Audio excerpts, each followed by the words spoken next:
오늘은 본문을 두 곳 보겠습니다. 먼저 룻기 4장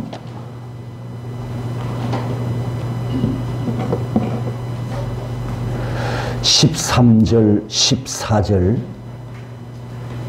제가 봉독하겠습니다. 이에 보아스가 룻을 맞이하여 아내로 삼고 그에게 들어갔더니 여호와께서 그에게 임신하게 하심으로 그가 아들을 낳은지라. 여인들이 나오미에게 이르되 찬송할지로다. 여호와께서 오늘 내게 기업 물을 자가 없게 하지 아니하셨도다. 이 아이의 이름이 이스라엘 중에 유명하게 되기를 원하노라. 아멘. 요한계시록 제일 마지막을 펴시면 됩니다. 22장 20절 21절 다 같이 한 목소리로 봉독하겠습니다. 이것들을 정언하신 이가 이르시되 내가 진실로 속히 오리라 하시거늘 아멘. 주 예수여 오시옵소서. 주 예수의 은혜가 모든 자들에게 있을지어다. 아멘. 아멘. 제가 룻기 설교를 길게 했던 가장 중요한 이유는 넉장 85절 중에 45절이 대화체로 기록되어 있어서 구약 성도들이 신앙생활했던 모습을 구체적으로 들여다볼 수 있었기 때문입니다. 제가 이 설교를 처음 시작할 때는 6개월 설교하는 것도 힘들겠다 이렇게 생각을 했는데 그 이상도 할 수 있겠다는 확신을 갖게 된 비밀 한 가지를 오늘 마지막 설교를 하면서 공개를 해드리겠습니다. 이미 한 2번 정도 보여드리기도 했습니다만 룻기 설교를 제가 준비하기 위해서 자료를 찾고 모아야 하는데 유대인들은 구약 성도들은 또 현대 유대인들은 이 구약 성경을 룻기서를 어떻게 읽고 해석하고 의미를 어떻게 찾아낼까? 또 유대 랍비들은 룻기서를 어떻게 해석할까? 이런 자료를 찾던 중에 이스라엘 일간지 예루살렘 포스트에 아이논이라는 쓴 분이 아이논이라는 분이 두 자매, 2명의 국가, 2명의 적이라는 이 글을 쓴 것을 제가 발견을 했습니다. 이분은 여성 평신도인데 그녀의 글에 의하면 이렇게 지금 설명을 합니다. 룻과 오르바가 모압 왕족의 딸들이었으며 두 왕족 집안끼리 전략적인 결혼을 했었고 오르바가 나오미와 헤어진 후에 친정으로 돌아가서 블레셋 남자와 결혼한 후에 골리앗의 정조 할머니가 되었다. 이게 이제 유대인의 관점에서 룻기서를 이렇게 해석한 글입니다. 이 해석을 제가 읽으면서 우리 한글 성경에는 보이지 않지만 글자와 글자 사이에 문장과 문장 사이에 문맥과 문맥 사이에 더 많은 이야기가 있겠다. 이 확신을 가지면서 제가 그렇다면 6개월 이상도 설교할 수 있겠다라는 확신을 갖게 된 겁니다. 그 후에 유대인의 관점에서 그때 당시 구약 성도들의 생활 속으로 들어가서 우리 신앙에 유익한 이야기를 끄집어내려고 했기 때문에 설교 횟수가 길어졌습니다. 룻기 설교가 우리 한반도 반대쪽에 있는 남미까지 날아가는데 지난주에 룻기 설교를 이제 마친다고 했더니 설교를 받는 분이 제 머리카락이 많이 빠졌겠다는 걱정과 함께 감사 인사를 전해 왔었어요. 진짜로 제 소갈머리가 많이 빠졌습니다. 보이죠? 훤하게. 그런다고 중단할 수 없으니까 레위기 강론을 하려다가 사실 레위기가 좀 딱딱하거든요. 어렵기도 하고. 그래서 조금 더 쉬운 출애굽기 강론을 먼저 하고 그리고 레위기를 강론할까 이렇게 지금 기도하면서 생각하고 있습니다. 오늘 여러분의 주보 속에 이 영적 비타민을 하나씩 드렸는데 한번 내보시겠습니까? 예, 룻기 설교가 이제 끝이 나고 또 수요일 설교도 끝이 나고 한꺼번에 새로운 설교를 이제 다음부터 시작하게 되는데 모레 수요일부터는 이 웨스트민스터 소요리 문답 강론을 하려고 합니다. 이 문답서를 가지고 말하자면 우리가 하나님의 말씀을 공부하는 건데요. 안쪽에 2페이지를 한번 펴보십시오. 이걸 어떻게 사용하느냐 사용 설명을 지금 드리는 겁니다. 2페이지에 보시면 중간에 사용 설명서라고 있습니다. 각 문답에 보면 관련 성구가 풍성하게 제시되어 있습니다. 그리고 또 주보를 한번 봐주실까요? 주보 안쪽에 오후 가정예배 문제가 있지 않습니까? 오후 가정예배 문제. 오늘 주보에 실려있는 이 내용이 3일 후에 수요일날 제가 설교할 내용입니다. 여러분이 미리 오늘 오후에 이걸 가지고 예습을 하십시오. 주보에 있는 내용을 가지고 오늘 여러분들이 예습을 하셨다가 이제 수요일날 예배 때 설교를 듣든지 또 카톡에 설교 전문을 제가 올려드리면 제 설교를 또 읽으면서 여러분이 예습한 것과 대조를 해보면서 되새김질을 할 수가 있습니다. 이해되셨나요? 그래서 항상 제가 수요일 설교할 내용을 주일 오후에 앞에 전 주일 오후에 제가 이렇게 문제를 올려서 여러분이 혼자 하나님의 말씀을 공부할 수 있도록 이렇게 해 나가려고 합니다. 그 다음에 또 여리문답 영적 비타민 한 페이지 더 넘겨서 오문 육문을 찾아보겠습니다. 오문 육문. 오문 밑에는 관련 성경 구절이 없죠. 그리고 육문 밑에 관련 성경 구절이 있습니다. 이게 무슨 뜻이냐 하면 오문과 육문은 한 묶음이다. 그런 뜻입니다. 그래서 뒤로 넘어가면서 이렇게 한 묶음으로 묶어서 밑에다가 관련 성경 구절을 달아놓은 게 굉장히 많습니다. 그렇게 여러분이 이해하시고 참고하시면 되겠습니다. 2주일 전에 감사헌금 봉투에 이런 감사 제목이 있었습니다. 제가 그대로 읽어드릴게요. 세상 것들만 사랑하고 그것에 만족하며 살았습니다. 룻기 말씀을 통하여 천국을 바라보며 하늘 소망을 품게 하심을 감사합니다. 이름은 없었습니다. 그래서 어느 분이 감사하셨는지 모르겠지만 오늘 룻기 설교가 끝날 줄 어떻게 알았는지 참 대단한 분이십니다. 그리고 룻기 설교를 듣고 하나님께 감사하다는 사례를 올려드렸으니 설교자인 저도 위로가 되고 큰 격려가 되기도 합니다. 룻기 설교는 오늘로 끝이 나지만 룻기 성경을 읽고 묵상할 때마다 이런 은혜가 모든 성도 여러분들에게도 있기를 소원합니다. 오늘 룻기서를 마치면서 결론으로 룻기서 전체 우리가 그동안 들었던 말씀 중에 여러 가지가 있지만 오늘 한 번에 끝낼 세 가지만 내용을 줄여서 여러분에게 말씀을 드리고 제 설교 원고가 좀 깁니다. 그래서 설교에서는 내용을 좀 줄이고 카톡에 올린 설교 전문을 참고하시면 오늘 설교 전체 내용을 여러분이 보실 수가 있습니다. 우리가 룻기서를 통해서 들었던 첫 번째 말씀은 하나님의 시간표입니다. 사도행전 1장 7절에 보면 크로노스와 카이로스란 말씀이 나오는데 룻기 1장 6절에 따라서 볼까요? 돌보시사 양식을 주셨다. 양식을 주셨다.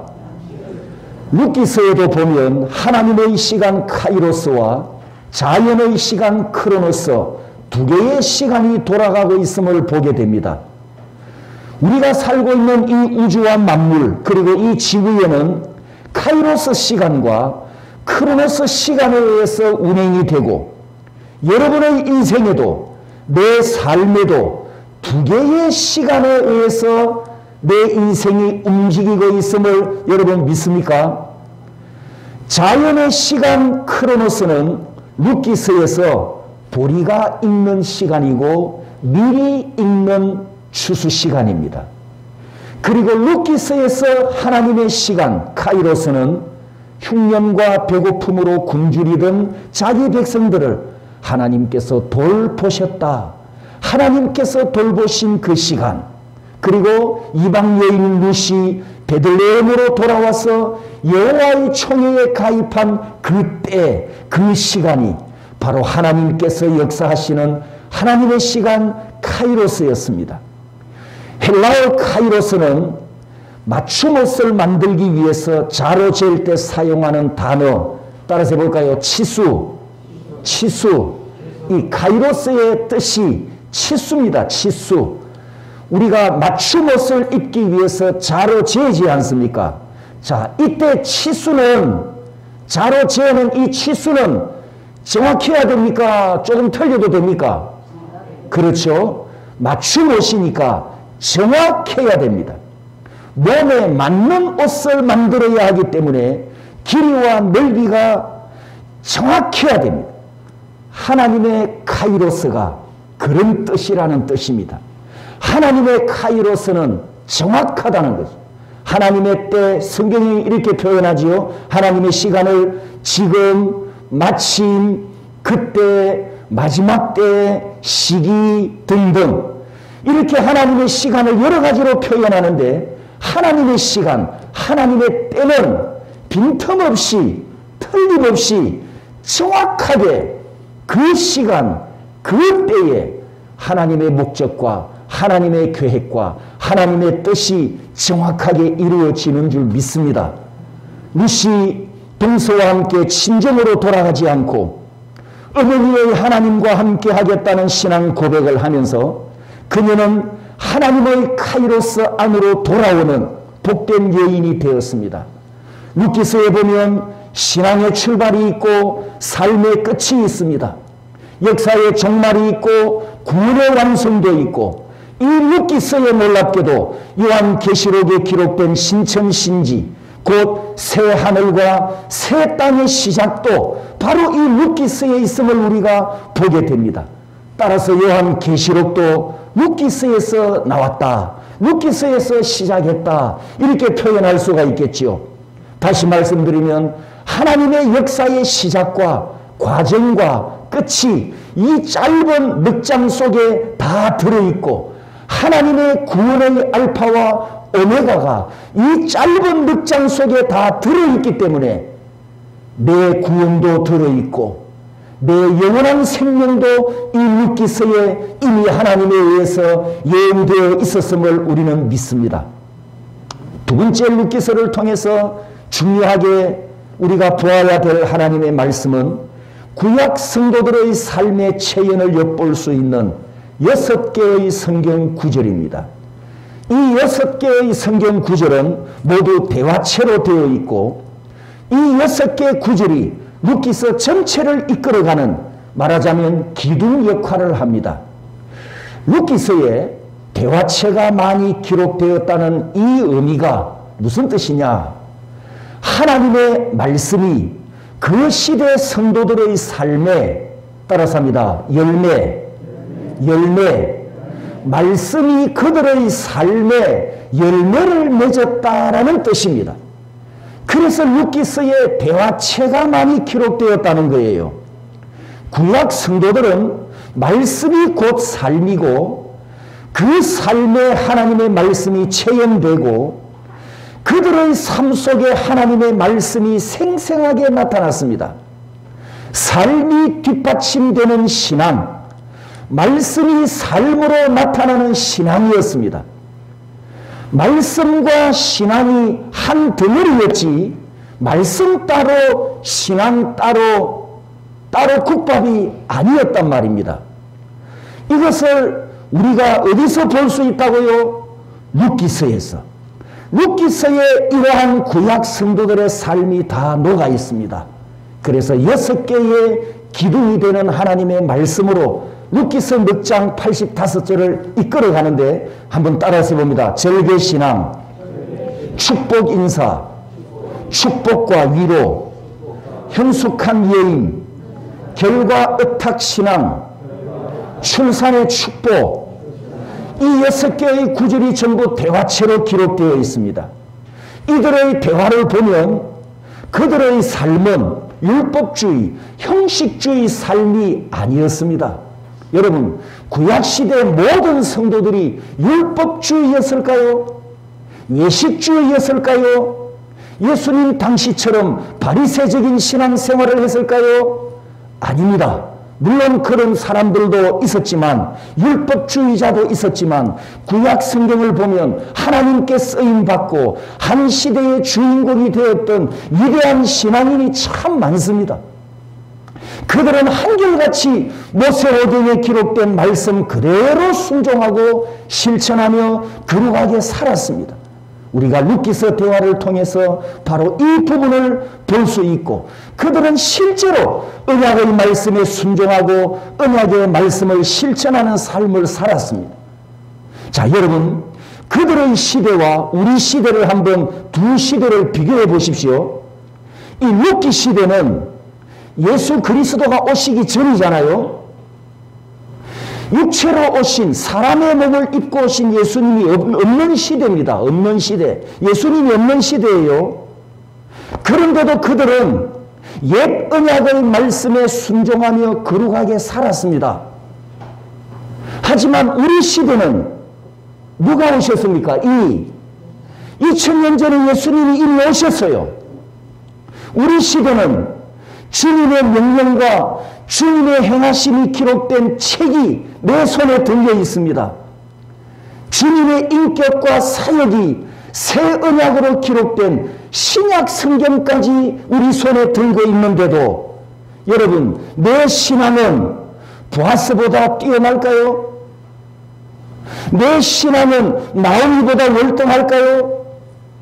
내 믿음은 이방 여인 루스의 절개 신앙보다 더 훌륭한 순교 신앙이 될까요? 그들은 예수님이 어떤 시대의 성도들인데도 거룩한 성도로 살았습니다. 우리는 예수님의 초림과 재림, 이 약속 사이에 있는데도 그들보다 덜 거룩한 삶을 살고 있지는 않는지 우리 자신을 돌아보기를 소원합니다. 마지막 세 번째, 루키서는 해피엔딩으로 끝나는 책입니다. 그래서 오늘 루키 설교도 마지막이니까 해피엔딩으로 마치려고 합니다. 여러분이 드라마나 영화를 보면 기대하는 게 있죠. 뭘 기대하십니까? 결말이 어떻게 될까? 누구 결말입니까? 주인공 결말이 어떻게 될까? 해피엔딩이 될까? 아니면 주인공이 불행하게 끝이 날까? 특히 선과 악이 싸우는 그런 줄거리나 또 이루어질 수 없는 러브 스토리 같은 그런 드라마를 보면서 행복하게 결론이 나면 대리만족을 하기도 합니다. 이게 바로 드라마를 보는 맛이잖아요. 여러분, 성경의 관심도 마찬가지입니다. 성경의 관심도 해피엔딩입니다. 빈 깡통 인생과 같았고 마라와 같은 쓴물 인생이었던 나오미가 마지막 사장에 와서 오벳을 품에 안음으로 풍성한 채워짐이 있었듯이 이방 여인 루시 상남자 보아스를 만나 결혼함으로 루키서도 해피엔딩 하는 것을 보게 됩니다. 성경에 이렇게 결론을 내리는 것을 성경에는 이렇게 표현을 합니다. 따라서 해볼까요? 종말이라고 표현합니다. 구약 성도들도 종말 약속을 받았고 그리고 종말을 기다렸고 신약교회 성도인 우리들도 종말 약속을 받았고 종말을 기다리는데 나도 종말을 기다리는데 여러분도 종말을 기다리십니까? 그 종말이 어떤 종말입니까? 따라서 합니다. 행복한 종말, 행복한 종말. 그거 기다리죠. 종말이 두 번 오잖아요. 두 번. 내가 죽든지 개인의 종말이죠. 예수님이 다시 오시든지 역사의 종말이잖아요. 내가 개인의 종말을 맞이하든 역사의 종말을 맞이하든 우리가 기다리는 종말은 어떤 종말이라고요? 행복한 종말. 할렐루야. 2000년 전에 예수님이 오셨을 때에도 설교 결론이 행복한 종말이었습니다. 성경 마지막 책 요한계시록 결론도 행복한 종말입니다. 아까 우리가 읽었던 20절 말씀에 이것들을 증언하시니가 이르시되 내가 진실로 속히 오리라 하시거늘 아멘. 주 예수여 오시옵소서. 아멘. 아멘. 주 예수여 오시옵소서라는 이 고백과 선언이 단지 믿음의 고백만 아니라 신랑을 기다리는 신부의 설레임과 간절함이 담겨 있고 신랑을 기다리는 신부의 행복함이 담긴 고백이었습니다. 그리고 신랑을 기다리며 준비하는 신부의 삶이 있었단 말입니다. 성도 여러분, 성경에 기록된 하나님의 약속이 이루어지는 방향과 관심은 모두 행복한 종말입니다. 믿습니까? 여러분의 아버지이신 하나님은 자녀인 여러분들이 행복한 종말을 맞이하기를 원하십니다. 여러분도 그렇게 되기를 원하십니까? 장례식이나 혹은 묘지 무덤에 가보면 비문 그리고 조사를 우리가 보게 되는데 한국 사람들에게 그 일반인이 세상을 떠났을 때 또 일반인의 무덤에 가보면 가장 흔한 조사가 아무개를 편히 쉬게 하소서 뭐 이런 문구지요. 죽음에 대한 안타까움과 이별의 슬픔을 표현합니다. 그리고 고인의 사후에 복을 비는 말이 편히 쉬게 하소서 이런 조사를 많이 사용합니다. 그런데 우리 성도들에게 해피엔딩은 편히 쉬게 하소서, 편히 잠드소서 이렇게 돼서는 안 된다는 거예요. 여러분이 눈을 감고 난 후에 여러분의 비석에 어떤 비문이 새겨지기를 원하십니까? 내가 잠들고 나면 어떤 글귀를 새길 것인가 미리 생각도 해보고 자녀들에게 유언도 남겨놓으십시오. 자녀들이 쓰도록 맡겨두지 말고 내 소원을 담아야지. 마지막 죽어가면서 내 소원, 내 기도, 내가 소망하는 것, 몇 살에 누구 낳고 몇 살에 누구 낳고 몇 살까지 살았더라 이런 내용 말고 주의 재림을 기다리며 몇 년 몇 월 며칠에 잠들었더라. 잠들어야 깨나잖아요. 신랑 예수님이 다시 오실 때 잠에서 깨어나기를 기다리며 여기에 잠들다. 여러분 이런 글을 비문에 새겨놓으면 부활신앙과 재림신앙 두 개를 다 담고 있는 훌륭한 내용이 되지 않습니까? 루키서 결론이 해피엔딩이고 이 루키서의 결론이 신약 성경 해피엔딩으로 이어지고 마지막 책 요한계시록 해피엔딩으로 이어지면서 이 루키서의 새하늘과 새 땅 신천신지를 여는 복음서가 되고 다윗의 왕국과 예수 그리스도께서 세우신 하나님 나라의 시작을 알리는 책이고 무엇보다도 예수 그리스도의 신부들을 위해서 준비된 영원한 도성 새 예루살렘을 예언하는 책입니다. 할렐루야.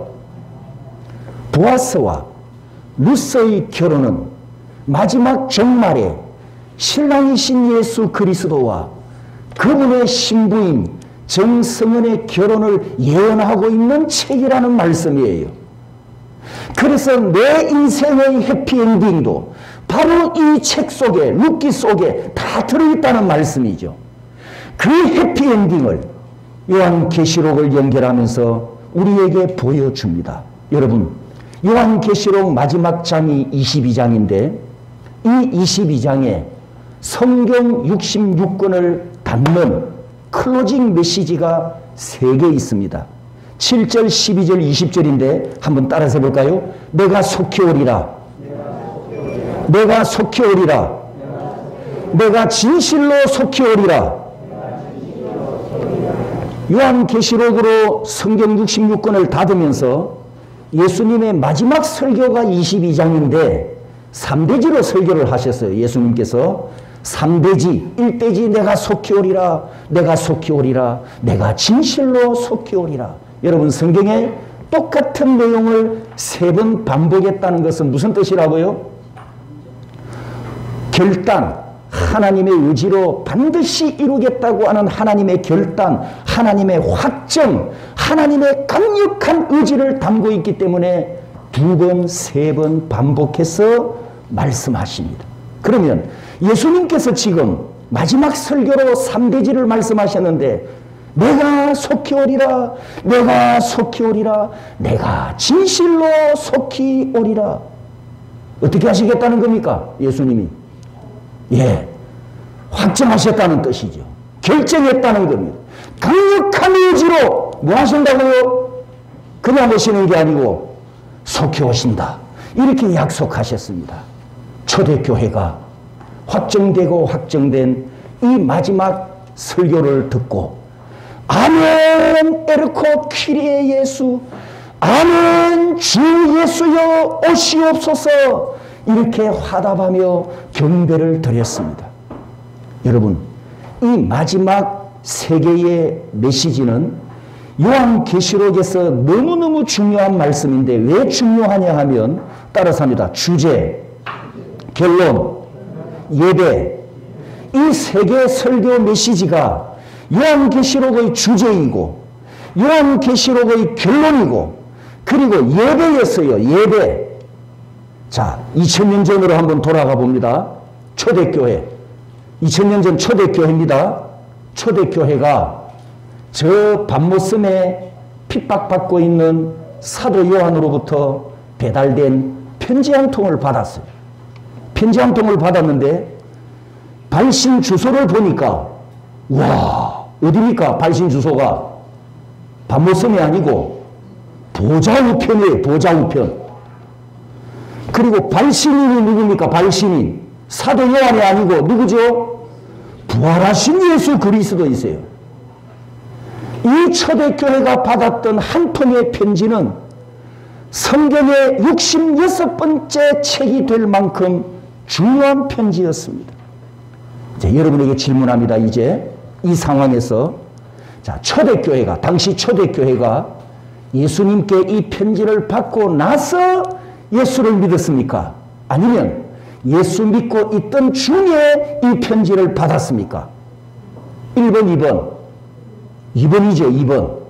예수를 믿고 있던 중에 요한계시록 편지를 받았어요. 이것은 연대를 계산해 보면 쉽게 알 수 있습니다. 사도 요한이 로마 정부로부터 초대교회와 분리되는 박해를 받고 밤모섬 감옥으로 끌려갔지 않습니까?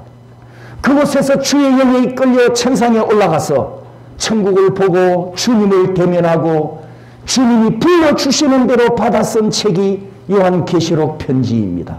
이때는 사도 요한 인생 말년이었습니다. 그때 당시 신약교회는 이미 로마 세계로 확장되어서 로마 세계의 복음의 세계가 어느 정도 이루어졌습니다. 여러분, 그때 예배당, 초대교회 예배당은 오늘날처럼 뭐 몇백 명, 몇천 명, 몇만 명 모이는 큰 건물이 아니고 각 가정에서 모인 것이 교회였기 때문에 적게는 10명, 가장 많이 모여도 한 예배당 교인 수가 20명을 넘어서지 않았습니다. 그때 예배당 교인이 20명이면 큰 교회입니다. 대형 교회입니다. 그러면 그때 당시에 터키와 소아시아, 에베소, 아시아, 유럽, 로마, 스바나까지, 스페인까지 이 복음이 확장되었을 때 한 교회에 10명, 20명이 모였다면 교회 수가 아시아와 유럽 세계에 몇 개쯤 되었을까요? 만 단위입니다. 만 단위. 수만 개가 돼요. 교회 수가 수만 단위였을 것이고 그리스도인의 수도 수십만 명이었어요. 수십만 명. 우리가 좀 뻥튀기를 한다면 수백만 명이 될 수도 있었을 것입니다. 아무튼 사도행전 2장 오순절 마가 다락방에서 바염하제 성령 강림을 받고 나서 사도 요한이 요한계시록을 기록할 때까지 여러분 약 60년의 세월이 60년. 그 60년 동안 복음의 씨가 로마 본토와 아시아와 유럽에 흩어졌단 말이에요. 그 상황에서 초대교회가 요한계시록 편지를 받고 얼마나 기뻤을까요? 왜냐하면 로마 정부로부터 황제에게 성도들이 핍박을 받고 있지 않습니까? 어떤 성도들은 사자밥으로, 어떤 성도들은 장작더미 불구덩이 위에서, 어떤 성도들은 채찍에, 어떤 성도들은 감옥에, 어떤 성도들은 목이 잘리기도 하고, 어떤 성도들은 톱에 켜이기도 하고, 히브리서 11장 후반부에 표현된 것처럼 끔찍한 고통과 박해를 당하고 있다가 많은 그리스도인들이 지금 순교를 당하고 있는 그 찰나의 시간에 초대교회가 이 편지를 받았단 말입니다. 마지막 편지 말미에 예수님이 이렇게 말씀하십니다. 내가 속히 오리라. 내가 속히 오리라. 내가 진실로 속히 오리라. 여러분, 아멘이 안 터질 수 있습니까? 초대교회, 로마 세계에서 핍박받던 초대교회, 박해 현장에서 극심한 고난을 당하고 있습니다. 그 박해 현장에서 성도들이 죽임을 당하고 있습니다. 그 찰나에 내가 속히 오리라 주님의 편지를 받았는데 아멘이 터질 수밖에 없었던 거죠. 그리고 요한계시록 22장에 오늘 본문을 읽은 마지막 두 구절, 이 마지막 두 구절이 또 22장에서 그리고 요한계시록에서 결론이잖아요. 마지막, 진짜 마지막 끝이니까 우리 두 구절 다시 한 번 더 읽어보는데 그냥 읽지 말고 영혼을 가지고 읽읍시다. 근성으로 읽지 말고 지금 로마 세계에서 그리스도인인 내가 황제로부터 핍박을 받고 있습니다. 옆에서 많은 성도들이 지금 순교사를 당하고 있는 그 찰나에 이 편지를 지금 받았습니다. 자, 다 같이 한번 읽어봅니다. 이것들을 정언하신 이가 이르시되 내가 진실로 속히 오리라 하시거늘 아멘. 주 예수여 오시옵소서. 주 예수의 은혜가 모든 자들에게 있을지어다. 아멘. 이 결론이 왜 중요하냐? 창세기부터 계속되어 왔던 하나님의 구원 약속과 예언이 완성된다는 의미이고, 그리고 두 번째는 이 결론이 왜 중요하냐 하면 초대교회 예배가 되었기 때문입니다. 따라서 합니다. 초대교회 예배. 초대교회 예배. 초대교회 예배가 어떤 거라고요? 20절, 21절이 초대교회 예배였습니다. 여러분, 이 마지막 두 구절에 예수님의 결론은 딱 네 마디였어요. 네 마디. 내가 진실로 속히 오리라. 네 마디가 예수님 설교의 마지막 결론입니다. 이 간략한 네 마디로 예수님 설교를 딱 마치고 나니까 초대교회 성도들이 응답합니다. 마라나타! 아멘. 주 예수여 오시옵소서. 그러자 21절에 축도가 선포됩니다. 축도. 주 예수의 은혜가 모든 자들에게 있을지어다. 아멘. 성도 여러분, 성경 66권에서 마지막 완성은 첫 번째, 신랑이 속히 오신다는 것과 두 번째, 신부들에게 은혜의 복을 선포하는 해피엔딩이었습니다.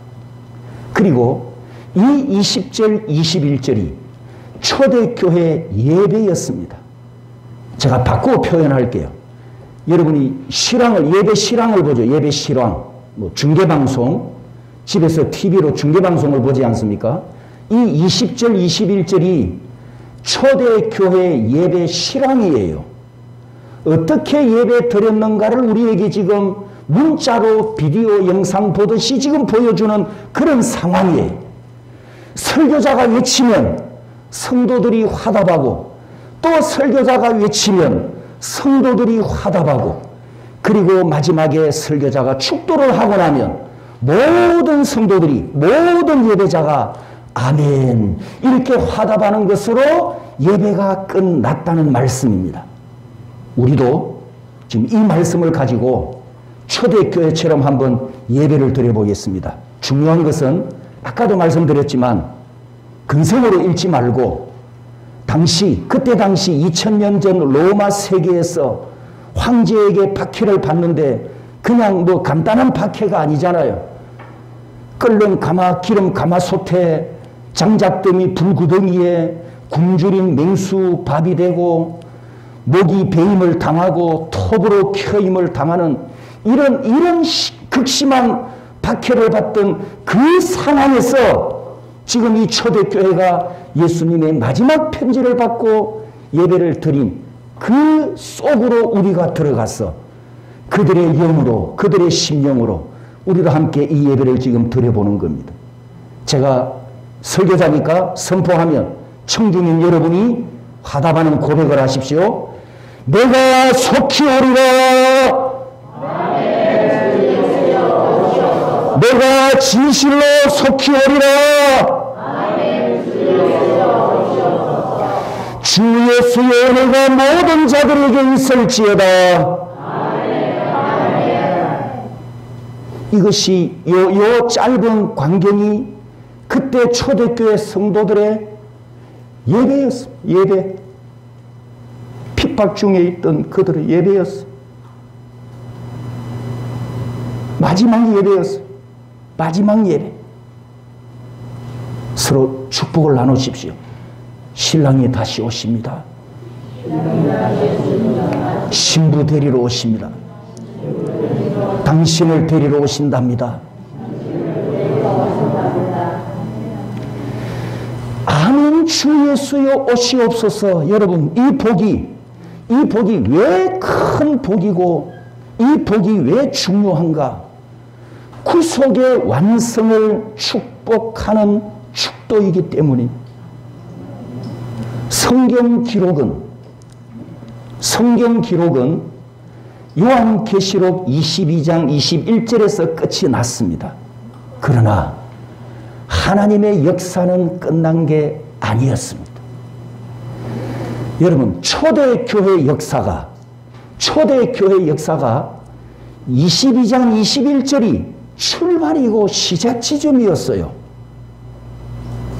초대교회 역사는 요한계시록 22장 21절이 출발이고 시작 지점이었습니다. 초대교회는 주 예수의 은혜에서 출발하여 세상을 정복하러 달려갔습니다. 왜냐하면 땅 끝까지 복음을 전해야 구속의 완성이 성취되기 때문입니다. 주 예수의 은혜가 온 세상에 덮이도록 하는 것, 이것이 초대교회의 사명이었습니다. 그래서 초대교회가 모여서 아멘 주 예수여 오시옵소서 이 예배를 드리고 로마 세계로 들어간 것입니다. 주 예수여 오시옵소서 이 예배를 드리고 박해 현장 속으로 들어갔어요. 부활 신앙이 있었기 때문에, 재림 신앙이 있었기 때문에 그들이 박해 현장 속으로 들어가도 두려워하지 않았던 것입니다. 넘어지지 않았던 것입니다. 부활이 있고 주님이 곧 다시 오시기 때문에 초대교회 성도들은 예배 드릴 때마다 외쳤습니다. 아멘 에르코 키리에 예수. 예배 설교에서 빠지지 않는 주제가 아멘 주 예수여 오시옵소서. 이 설교가 예배 중심이고 설교 핵심이었습니다. 아멘 주 예수여 오시옵소서. 이 고백이 행복한 삶의 중심이었습니다. 로마 세계에서 박해를 받는 고통이 있고 순교를 당하는 아픔이 있어도 그들은 해피엔딩 했었습니다. 왜냐하면 아멘 주 예수여 오시옵소서 이 믿음이 있었기 때문입니다. 신랑을 기다리는 해피한 삶이었기 때문입니다. 성도 여러분, 석 달 지나면 2022년입니다.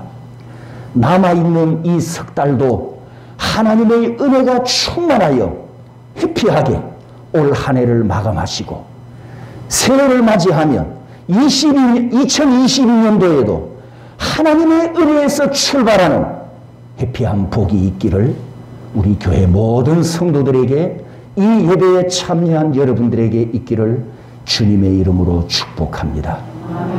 다 함께 통성으로 기도하겠습니다.